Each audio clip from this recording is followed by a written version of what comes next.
মোটামুটি সব জমিগুলোতে গরমের ধান চাষ শুরু হয়ে গেছে। এখন যেখানে লাঙল দেওয়া হচ্ছে সেই জমিতেই যাব। তার পাশাপাশি বেশ কিছু জায়গায় ধান চাষ হয়েছে, গরমের ধান চাষ, সেটাও দেখাচ্ছি। আশা করি বন্ধুরা সঙ্গে থাকুন, দেখতে ভালো লাগবে। আর বেশ কিছু জমি এখনও আজকালের মধ্যে লাঙল হয়ে নতুন নতুন চারা গাছ বসানো হয়ে যাবে, ধান চারা। তো সঙ্গে থাকুন, ভিডিওটা দেখতে থাকুন। আর একটা মজার বিষয় হচ্ছে যে এখানে লাঙল চাষ করা হচ্ছে, সেখানে মানে লাঙল দেওয়া হচ্ছে আর কি, সেই জায়গাটাতে পুরো বকে ভর্তি হয়ে গেছে। দূর থেকে দেখা যাচ্ছে কত ভালো লাগছে। আমি জানি না সামনে থাকলে বকগুলোকে আর দেখতে পারবো কি না, আমি তবুও দূর থেকে একটু ভালো করে দেখিয়ে দিই। ওরা জানে কোন জায়গায় গেলে খাবার দাবার পাওয়া যাবে, সেই জন্যই কিন্তু ওখানে একবারে। যাই হোক, সামনে থেকে গিয়ে দেখাই।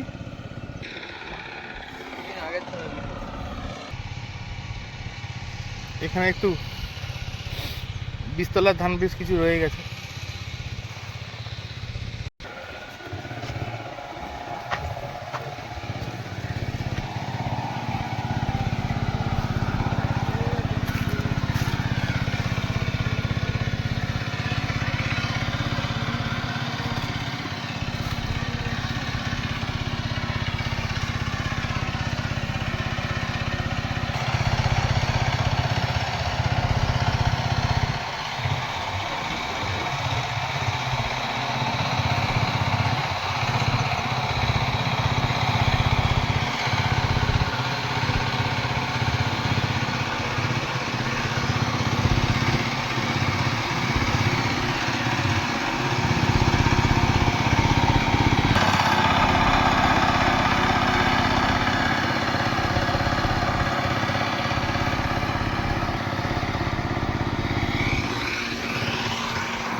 এটা তো তোমার চাষ হচ্ছে আজকে, তো কতটা জমি চাষ হচ্ছে? চাষ হবে 4 বিঘে। 4 বিঘে। তো তোমার বীজতলা কোথায়? বীজতলা আছে এই পাশে। এই পাশেটা ওইটা? হ্যাঁ হ্যাঁ।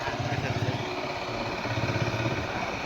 এখন এই তো জমিতে অনেক কাজ, এখন তো মোটামুটি অনেক কাজ আছে। কোন কাজ? এখন জমির এই ভেরি বাঁধতে হবে, হ্যাঁ, জল ঢুকাইতে হবে মেশিন দিয়ে, তার ঘাস বার করতে হবে। তারপরে তারপরে পোতা হবে।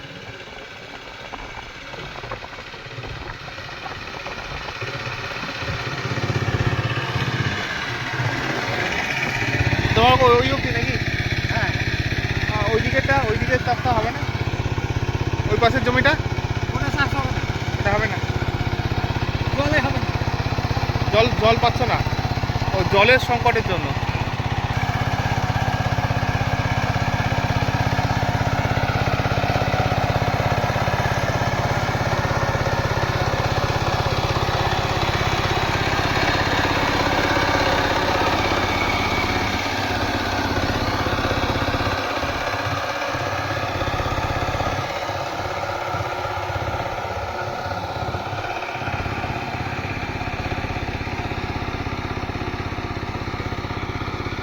তাহলে কি ও মাথা হবে? ওই মাথাটা হবে? হ্যাঁ, একদম ওই কলা গাছ তলার চাষ হবে। কলা গাছ অবধি? হ্যাঁ, কলা গাছ থেকে এই এতটা, তাই ওই বাদবাকিটা জলের অভাবের জন্য হচ্ছে না। হচ্ছে না। গরমকালে এই জলটা একটু সমস্যা না? এই বেল পাতা শুনছো?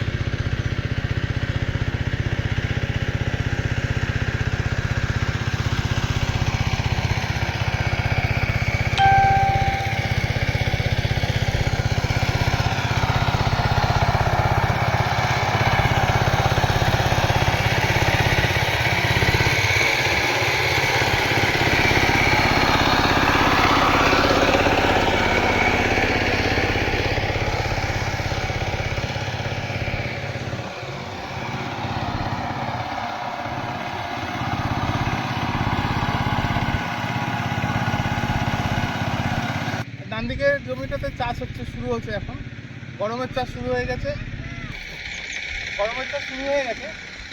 এই জমিটাতে জলের অভাবের জন্য চাষ হচ্ছে না, গরমকালে জলের সংকট হয় সেই জন্য। আর এই বাদবাকি এখান থেকে ওই মাথা অবধি চাষ হবে।